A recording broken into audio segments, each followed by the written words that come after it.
Capítulo 27, verso 1. Dijo luego David en su corazón: cualquier día de estos voy a morir a manos de Shaul.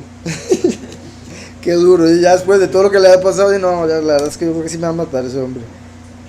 ¿Verdad? Porque sabía, por más que le acababa de decir, y le acaba menos en el capítulo que acabamos de leer, que ya estaban bien, que nunca más lo iba a volver a buscar, David sabe, no, hombre, ese hombre cambia todos los días de parecer. Sabe que no puede confiar en él. O sea, uno así debe ser, reconocer eso en las personas, saber en quién puede confiar, o sea, maldito el hombre que confía en el hombre, pero me refiero quién es amigo y quién no, quién dice algo y lo cumple y quién habla solo por hablar. Uno nota eso entre las personas, ¿verdad? Y uno dice, no, esta persona que le va a estar creyendo yo nada. Sí, sigue hablando, está bien, ok, sí, está bien. Otras personas uno sabe, uy, que bueno, ¿verdad? Porque sabe que lo que están diciendo es una realidad. Entonces uno debe tomar eso en cuenta siempre para juzgar con quién andar, con quién hacer tratos, para no embarcarse. Entonces aquí vemos que David dice, en cualquier momento este hombre otra vez me quiere matar. También eso es particular, porque vemos gran fe en David, pero también vemos que el tiempo llega a probar la fe, la memoria se llega a perder y demás. Tanto así que Miriam, que tuvo a Mashiach estando virgen, después va a buscarlo porque piensa que está loco. La influencia de los fariseos fue suficiente como para que ella pensara así, no, se me perdió el chiquito. Aquí vemos que él, ya después de varios tiempo, varias amenazas, a pesar de no haber querido matar a Saúl cuando tuvo la oportunidad, dice, no, me va a matar.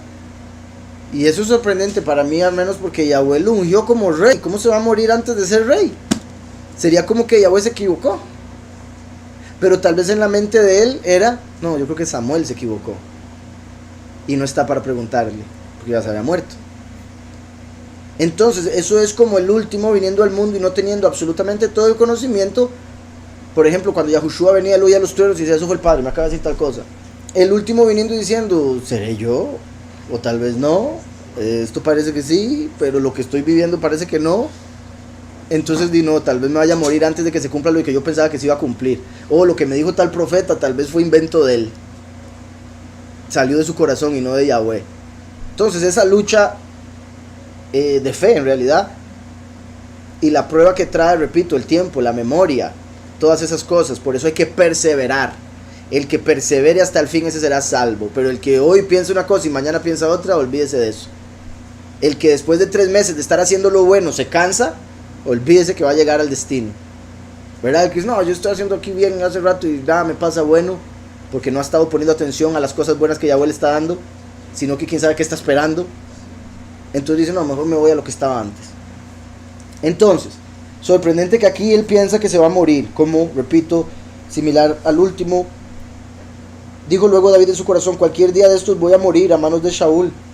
Por tanto, lo mejor será que me fugue a tierra de los filisteos, para que Shaul no se ocupe más de mí, y no me siga buscando por todo el territorio de Israel. Así escaparé de sus manos. Y a Josué viene y lo matan. Entonces, ¿qué dice para la segunda manifestación? No, esta vez mejor me voy a otra nación, para que ni me busque, para que no se ocupe. Exacto, a los inmigrantes. Filisteos significa inmigrantes. Entonces, como decir, viniendo como un inmigrante, ¿verdad? Término que se utiliza para los latinos, para arriba y para abajo, porque por todo lado andamos. Exacto, adoran a Dagón, el pez, como el papa que viste de Dagón, o del sacerdote de Dagón. Entonces, se va a los inmigrantes diciendo que el último viene como un inmigrante, otra nación entre las naciones, para que no lo encuentren donde lo buscarían, Israel. Adoran a Dagón, doctrina falsa, en la que viene el último. Sí, sería como el cambio entre el capítulo anterior y este, como si viene el último y ya no entiende muy bien y dice, me van a matar. O también como el hecho de que sabe que es el último y lo van a matar en algún momento. Entonces, como va a llegar ese momento, eventualmente me voy a ir por otro lado mientras, los primeros 3 años y medio. Entonces dice, se levantó pues David y con los 600 hombres que lo acompañaban, se pasó a Akish, hijo... Sí, se levantó pues David con los 600 hombres, 600 conectado con el año 6000, en el que viene el último, bueno, ya estaría el último predicando para ese momento. Curiosamente, 600 es el valor numérico del nombre Set, la Tav y la Reish, que en ese caso no recuerdo que haya una palabra así, pero sería la cabeza que viene a sellar, o la cabeza que viene como el último, o la cabeza viniendo al final, también es particular. Se levantó pues David y con los 600 hombres que lo acompañaban se pasó a Aquish, hijo de Maoc, rey de Gat. Eso como lo que veíamos, ¿verdad? Viene como inmigrante en otra nación, bajo Dagón. ¿Quién es Dagón? Gat. Entonces el último viene adorando a Gat, la falsa doctrina. O sea, viene como cristiano o católico o algo así. Vamos a ver sus nombres. Aquish, Maoc. Gat es tropa, en este caso porque es con T en vez de con D. También de así presa de aceite, como Getshemaní. Bueno, Aquish se puede ver como solo un hombre o como yo aterrorizaré o yo oscureceré. Vean cómo se pasó a Aquish y fue oscurecida su doctrina, en el sentido del último, no David. El último viene como si fuera Aquish, por eso una vez más viene como ladrón en la noche, cuando está oscuro, y viene oscurecido en cuestión de entendimiento. Por eso dice a Isaías 42 que viene sordo y ciego. Recuerdan que no puede ver ni oír lo espiritual, como decía ahora con respecto a Yahushua. Maoc sería opresión. Se fue a un lugar terrorífico de opresión, donde hay pura presión por la prensa, que es Gat, que se puede ver como el lagar. ¿Y quiénes son los que son echados en el lagar? Las uvas, que son los muchos. Entonces sería como se fue a la doctrina donde están los muchos, se fue a la doctrina falsa. Y recuerden que curiosamente los muchos están en el cristianismo, por eso dije que sería como cristiano, principalmente, porque algunos han pensado que viene como judío, pero no, ya Yahushua vino como Yahudí. Y ahora se supone que es el cristianismo el que tiene la doctrina de Mashiach, entonces tiene que venir el último como cristiano y salir de ahí dándose cuenta que es un error, así como Yahushua habría salido o ni siquiera habría entrado en los fariseos, los saduceos. Se levantó pues David y con los 600 hombres que lo acompañaban se pasó a Aquish, que se podría ver como un solo hombre. ¿Se acuerdan cuando dice Isaías 63 que Yahweh viene y se ve solo, que no hay nadie que lo ayude? Entonces, como un solo hombre, similar a como dice también la escritura, cuando venga el Hijo del Hombre, ¿será que hallará fe en el mundo? Entonces viene solo en cuestión de fe, hasta que obviamente los otros se le añaden, pero a los otros, los 144.000, añadírsele, se le añaden como su cuerpo, siendo él la cabeza. Entonces al final es solo uno, como un solo hombre, la congregación con él de cabeza. Pero el otro de Aquish, el otro significado era, yo oscureceré, yo oscureceré o te aterrorizaré. Entonces se pasó al terror de la opresión del lagar. Entonces el último, y vean que se acuerdan que les he dicho muchas veces cómo Yahushua, al ser representado por Yitzhak, vivió una vida feliz, normal, tranquila, en paz, pero un día le dijeron te vas a morir y fue inmolado. El último es como Jacob, viene y pasa una vida de preocupación, de dolor mental, o sea, depresión, porque le violan a la hija, piensa que su hijo está muerto por más de 20 años, su hijo favorito. Tras de eso, el odio de su hermano, que lo anda buscando para matarlo. Quiere una esposa, le dan a otra. La esposa que más ama se le muere primero que las otras. Etcétera, etcétera. Bueno, no porque las otras se tuvieran que morir antes, sino se murió muy rápido. Entonces vemos todo lo que le pasa, es como dando a entender que el último viene y no es que, ahora, y espero en el nombre del Padre, ¿verdad? Habrá que ver cuánto sufrimiento va a haber en el último día, pero que así como Yahushua sufrió un día mucho sufrimiento físico, el último sufre sufrimiento espiritual o mental durante muchos días, como Jacob, repito. Entonces vean cómo viene como inmigrante en depresión, se podría decir, porque opresión es el significado y la depresión es como un tipo de opresión espiritual, mental, de la preocupación, ansiedad y otras cosas. Entonces, qué particular, aquí se fue como un gentil a la doctrina de Gad, donde están los del lagar, las uvas, a ser oprimido como un solo hombre, donde es aterrorizado. Dice, y vivió David con Aquish, con terror, en Gad, entre los muchos. Y vivió David en Aquish, o también se podría decir en oscuridad, ¿verdad? Como viene ciego espiritualmente, o como ladrón en la noche. Y vivió David en oscuridad en el lagar, él y sus hombres, cada cual con su familia. O lo voy a leer por si algo con los nombres. Y vivió David con Aquish en Gad, él y sus hombres, cada cual con su familia. David con sus dos mujeres, Ahinoam la Jezreelita, y Abigail, la que fue mujer de Nabal, el de Carmel. Ahí vemos como el último que viene por dos pueblos, los pocos y los muchos, por dos congregaciones. Y vivió David con Aquis, cada cual con su familia. David con sus dos mujeres, dos congregaciones. Ahinoam, la Jezreelita. Jezreel es el poderoso siembra, o lo que el poderoso sembró. Ahinoam era: mi hermano es un deleite, ¿verdad? Mi hermano es un deleite, aquel a quien Elohim sembró, y mi padre es gozo, quien fue mujer del estúpido del jardín. Qué curioso, porque eso sería como los que anduvieron con Lucifer, que después se divorcian de él para unirse al verdadero. Y vea como dice: el estúpido del jardín, la serpiente que estuvo en el jardín del Edén, hizo caer a Eva. Entonces, por los nombres se podría ver los pocos y los muchos, el mismo orden respectivo de la cosecha, trigo y uvas, porque sería: mi hermano es un deleite, a quien el poderoso sembró. Como sabemos, Yahushua vino como la palabra de Yahweh, a ser sembrado para dar fruto. Los 144,000 siguen al Cordero por donde quiera que va. Y siguen al último, que es el hermano de Mashiach, quien es el deleite o el deseado de las naciones. Abigail, mi padre es gozo, como el gozo que buscan en el cristianismo, por ejemplo, pero estuvieron con la doctrina falsa de Nabal, como en el jardín cuando Eva escuchó a la serpiente. Entonces, el último viniendo por las dos congregaciones. Dice después: Shaul recibió la noticia de que David había huido a Gad y no lo buscó más. Bendito Yahweh. Entonces ahí vemos que parte de eso es: el último viene estratégicamente, al estar fuera de Israel, no va a estar tan en el foco del ataque del enemigo, porque en este fin de los tiempos el enemigo está enfocado en Israel, la tierra. Exacto, como está en la apostasía le vale, porque está en error. Cuando uno estaba en error, el enemigo no lo andaba buscando para matarlo, pero cuando uno sale del error, ahí sí, venga, ¿verdad? Y por eso es que mucha gente le cuesta, porque cuando entra la verdad vienen las pruebas y dice: pero ya, ¿por qué? Si yo ya estoy aquí y ahora me está yendo tan así. Es parte de la guerra. Entonces, no lo buscó más. David dijo a Aquish: si he hallado favor ante tus ojos, haz que me den un lugar en alguna de las aldeas para que habite allí. Pues ¿por qué ha de vivir tu siervo contigo en la ciudad real? Vean la humildad de David. Qué sorpresa. Él es rey, pero todavía anda como pastor, llamándose a sí mismo siervo. Y vean lo que dice: ¿cómo voy a vivir yo, tu siervo, aquí en el palacio? No, yo no soy para esto. O sea, como diciendo, yo no me quiero aprovechar de usted.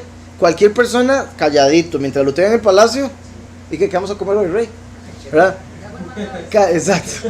Calladito mientras lo deje en el palacio. David dice: no, yo no quiero ser una pega, yo no quiero ser una carga, y todas las demás palabras que puedan ir ahí, una molestia. Entonces, ¿por qué, rey, no pide una tierrita ahí? Yo me voy a vivir ahí tranquilo, en vez de estar aquí con usted. Yo soy un siervo. Que también no sería de extrañarse que eso fuera parte. Quién sabe los ídolos que había en el palacio, las cosas que hacían en el palacio, la comida, los ídolos que comían en el palacio. Entonces David dice: no, yo no debería estar aquí, como le digo, así, ¿verdad? Manso como la paloma, astuto como la serpiente. Entonces no le voy a decir que ese es Satanás directamente, tal vez se lo digo de otra manera, pero como no quiero estar aquí ante los ídolos y todo eso, le voy a decir: ay, yo cómo voy a estar aquí en un palacio, mejor deme una tierra por allá. Ajá, también, buen punto, güey. Quiero seguir en la vida que siempre he tenido, una tierrita ahí con ovejas, tranquilo.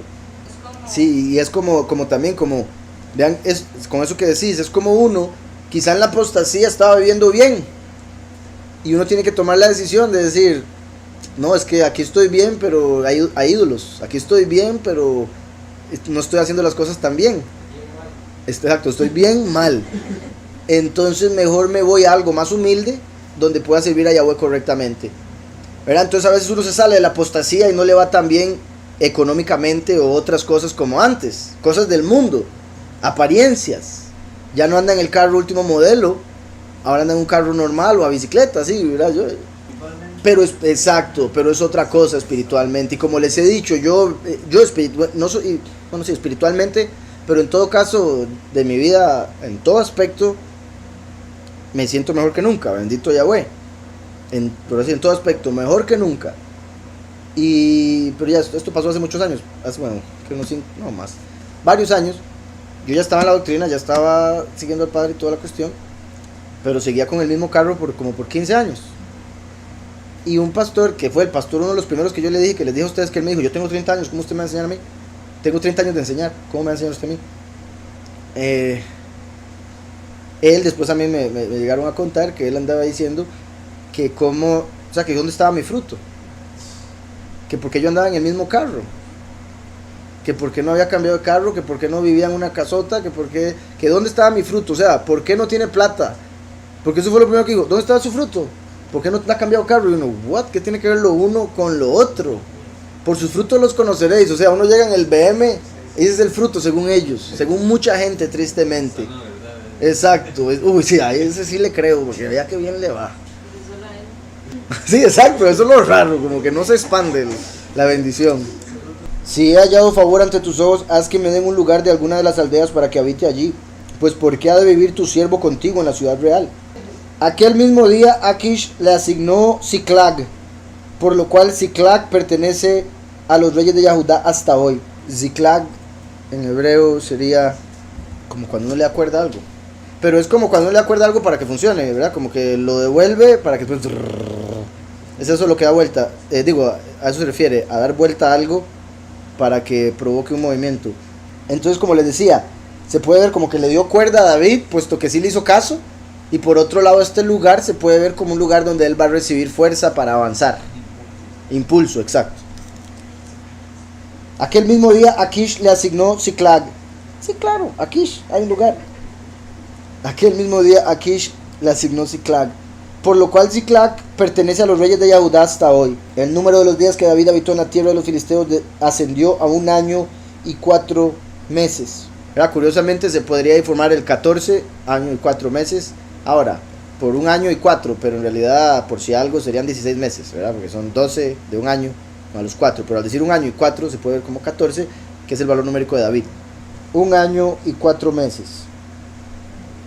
David subía con sus hombres y hacían incursiones contra los Jesuritas, los Gesritas y los Amalecitas, porque estos habitaban desde hacía largo tiempo la región que se extiende en dirección a Shur hasta la tierra de Egipto.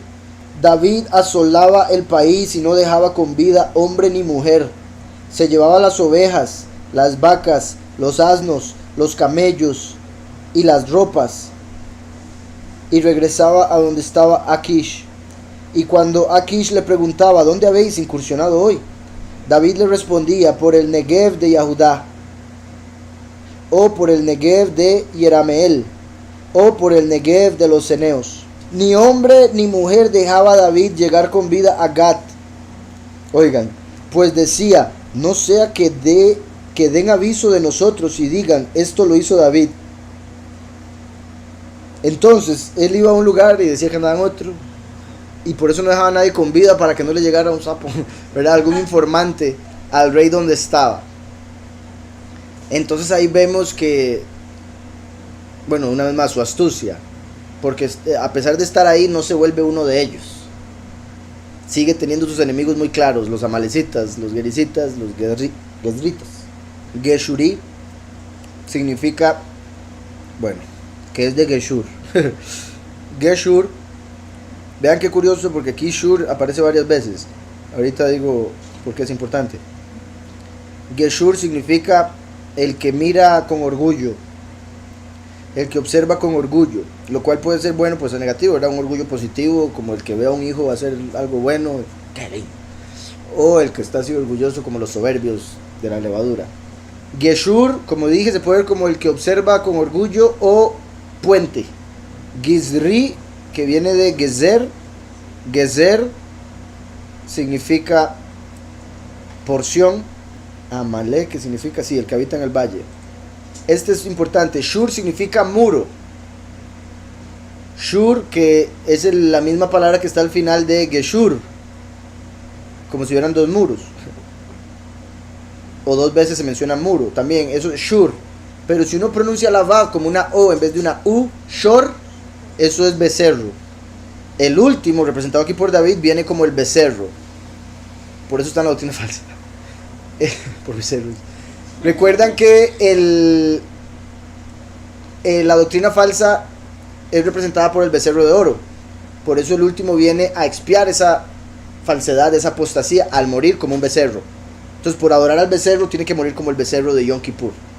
Mizraim, que es la tierra de los dos límites, o sea, representa esta tierra espiritualmente, tierra de aflicción, literalmente tierra de dos límites, o sea, de principio y fin. Elam, ese aquí aparece como muchos días. Entonces no es, o sea, lo tradujeron en vez de poner el nombre, como aparece en otras traducciones. Ok, sí, Teilam viene de Olam. Olam es eternidad, o el tiempo pasado, o sea, eternidad hacia adelante, eternidad hacia atrás. Entonces por eso se habla como de la antigüedad, como los tiempos más pasados de este mundo, porque Olam hace alusión a tiempo y espacio. Olam significa mundo, donde está el espacio, donde habita el hombre, y también significa era, el espacio de tiempo en el que habita el que vive. ¿Está claro? Como esta realidad. Olam Hase, la realidad esta. Olam Haba, la realidad que viene. Dice entonces, David subía con sus hombres y hacía incursiones contra Geshur, que era el que observa orgullosamente, o el puente, sí, puente. Entonces David subía con sus hombres y hacía incursiones contra los orgullosos, los que observan con orgullo, o sea, los altaneros, los soberbios. El último viene y pelea contra los soberbios, como los líderes del mundo, los fariseos de hoy en día, los que tienen la levadura. Contra los soberbios, los gezritas, que eso era gezir. Entonces, contra los soberbios, la porción o una porción, y contra los que habitan en el valle. Y ahí estoy utilizando la palabra contra porque está en el contexto, ¿verdad? Entonces lo voy a decir así primero. David luchaba como el último, contra los orgullosos, soberbios, contra los que dicen ser la porción de Yahweh, como los que dicen ser judíos y no lo son, sino que son la sinagoga de Satanás. Y contra el último, los que habitan en el valle de sombra de muerte. O sea, los que están con Azazel o con Samael, la muerte. Los que hicieron pacto con la muerte, como dice Isaías. Amalek es hijo de Esaú y es uno de los peores o el peor enemigo del pueblo. Y Yahweh prometió que el último va a destruir a Amalek ya por siempre y va a borrar su nombre de la faz de la tierra, porque Saúl se le dio esa orden y no la cumplió.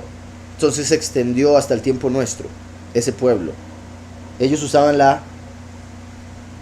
el águila como símbolo, igual que Roma, igual que Estados Unidos, igual que los nazis, mostrando que ese mismo espíritu ha estado en todas esas naciones. Algunas han sido exactamente la misma nación, otros no necesariamente, pero sí familiares. Por ejemplo, Roma es Esaú, no necesariamente amalecita, pero sí familiar de Amalek.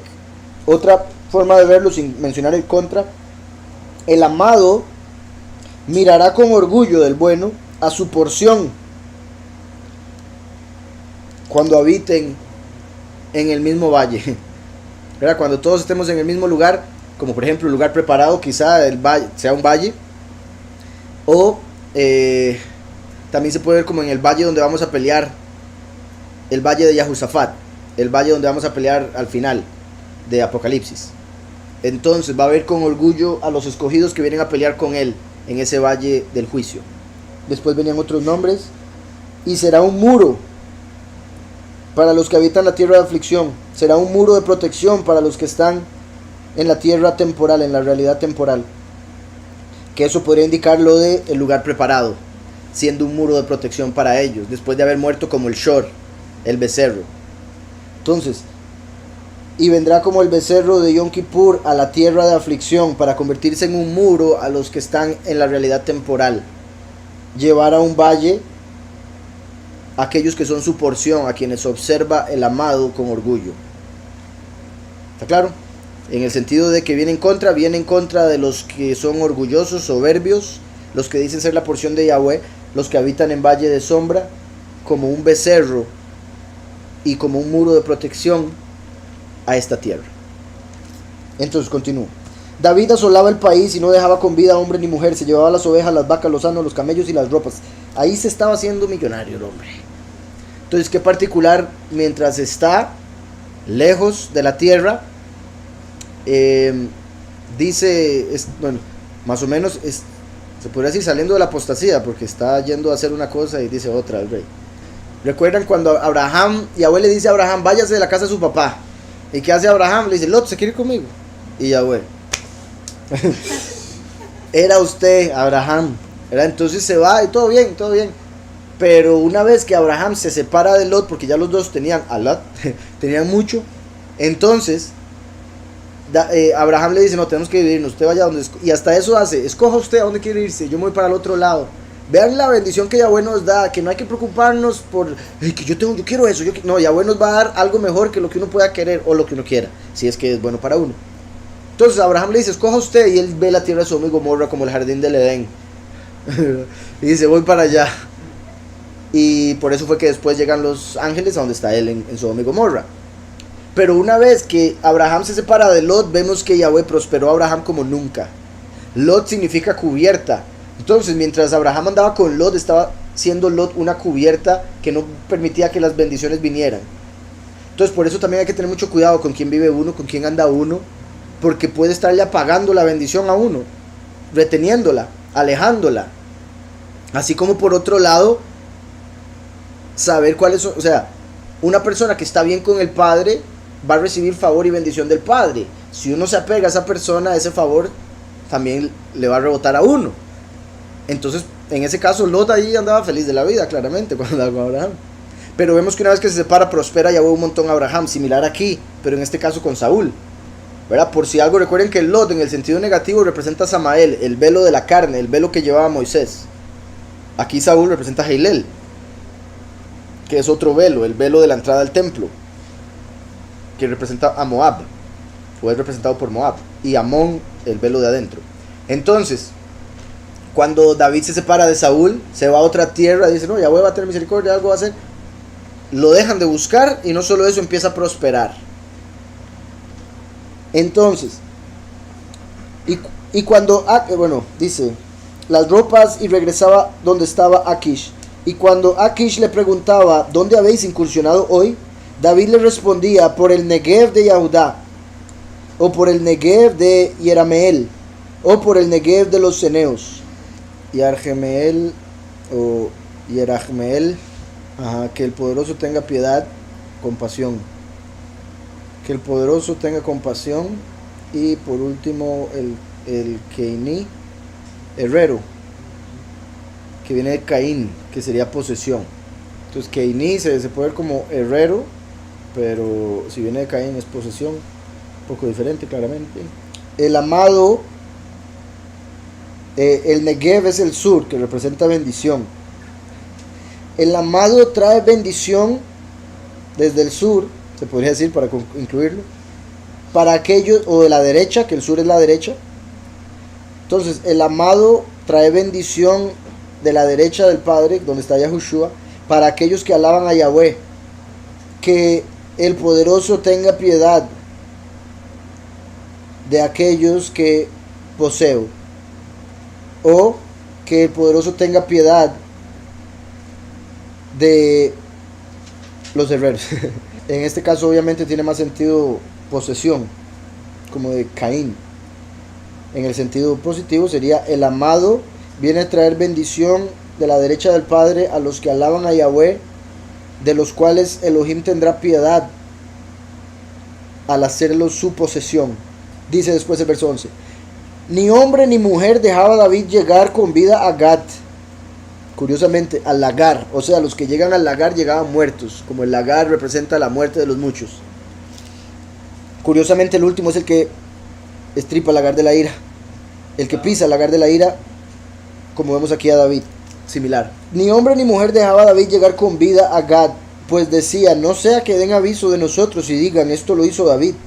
Esta fue su costumbre todo el tiempo que vivió en la tierra de los Filistín.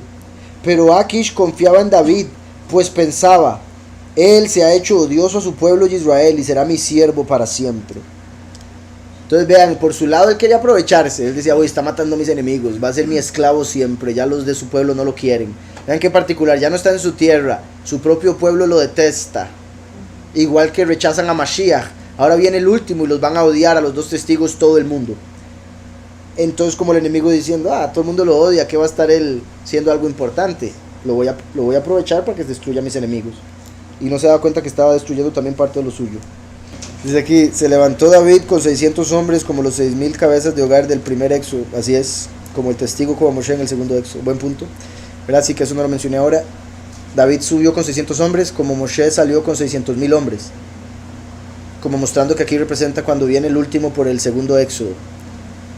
Como el testigo como Moshe. Primera de Timoteo, 1:7. Bueno, como es muy bueno, voy a leer 5 al 8. El propósito de este mandamiento es el amor nacido de corazón limpio, de buena conciencia y fe no fingida. Algunos desviándose de esto se perdieron en vana palabrería.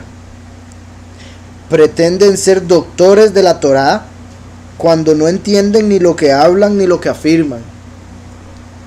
Lo que hablan, ¿verdad? Desde el inicio. Pretenden ser doctores de la Torá, ahora ya tener un doctorado. Pretenden ser doctores de la Torá. Y obviamente no se refiere a gente que cura la Torá, se refiere a gente que sabe toda la Torá, ¿verdad? Pues el doctor es el que cura, ¿verdad? Por eso dije doctorado, como alguien que ha estudiado ya hasta el máximo nivel que puede llegar una persona. Pretenden, eso es lo único que pueden hacer, pretender, ser doctores de la Torá, cuando no entienden ni lo que hablan ni lo que afirman. Qué duro hablar y afirmar algo que no se entiende. Porque ahí es donde se dice, no pregunte más, solo lo que traje escrito es lo que le puedo enseñar, porque aparte de eso no sé nada más, y fue que lo copié de algún otro lado, ¿verdad? La mayoría de la gente es así, copian hasta la prédica y toda la cuestión. Entonces, ni saben ni entienden lo que dicen. Una de las cosas, creo que fue Einstein el que lo dijo, que uno entre mejor entienda algo, mejor lo explica. Entre más difícil se le haga explicar algo es porque no lo entiende tan bien. Entonces, por eso decía lo otro de que es como que copian una enseñanza porque alguien lo dijo, pero no porque lo entiendan. Es que a mí me lo dijeron así, me lo enseñaron así en teología, pero ¿por qué es así? Pues no sé, eso es otra cosa. ¿Por qué funciona el mandamiento? ¿Por qué funciona el consejo? No sé. Porque dijeron que lo haga, tiene que hacerlo. No, o sea, si hay que ser obediente a Yahweh, pero si llega un maligno y se me hace pasar por Yahweh y me dice que le obedezca, ¿cómo me doy cuenta? Si es él o no. Buscando cuáles son los mandamientos de Yahweh, que es lo que dice la escritura. Entonces, cuando no entienden ni lo que hablan ni lo que afirman, pero sabemos que la Torá es buena si uno la usa legítimamente, conociendo esto, que la Torá no fue dada para el justo. Eso para un montón de gente es ¿what? Herejía. La Torá no fue dada para el justo. Ahora, nosotros la tenemos y la estudiamos para saber cómo no ser impío. Para que la Torá no nos maldiga, no nos acuse. Pero sabemos que la Torá es buena si uno la usa legítimamente, conociendo esto, que la Torá no fue dada para el justo, sino para los transgresores y desobedientes, para los impíos y pecadores. Ahora, hay alguien diría, pero el pecador no lee la Torá, entonces ¿cómo fue dada a él? No se está refiriendo a los que la estudian, se está refiriendo a aquellos que la Torá condena. La Torá condena a todo el que peca, entonces no fue dada para los justos, fue dada para los pecadores. Pero son los justos los que la leen, sí, para no caer en lo que van a caer los injustos. Porque es el conocimiento del bien y el mal.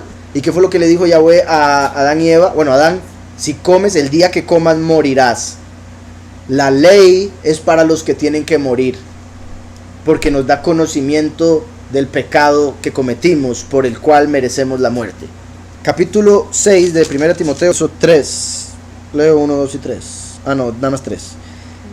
Si alguno enseña otra cosa y no se conforma a las sanas palabras de nuestro soberano Yahushua, vean, Yahushua HaMashiach, o sea, si alguien se conforma con que un pastor le dé una palabrería sin haber tocado la escritura, está mal.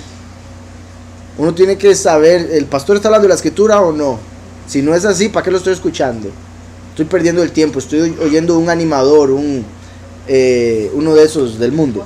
Entonces, si alguno enseña otra cosa y no se conforma a las sanas palabras de nuestro soberano Yahushua HaMashiach y a la doctrina que es conforme a la piedad, está envanecido, nada sabe y delira acerca de cuestiones y contiendas de palabras, de las cuales Nacen envidias, pleitos, blasfemias, malas sospechas, discusiones necias de hombres corruptos de entendimiento y privados de la verdad, que toman la piedad como fuente de ganancia. Apártate de los tales. Apártate de los tales. No dice vaya predíquele.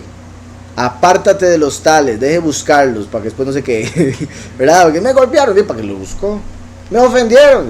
¿Para qué le pregunta? ¿Qué piensa? ¿Para qué le pregunta su opinión? Y de ser así, ¿para qué se ofende? ¿Por qué la palabra de esa persona tiene tanto poder sobre sus emociones? No debería. Debería uno, al estar ungido con el aceite, resbalarle todo.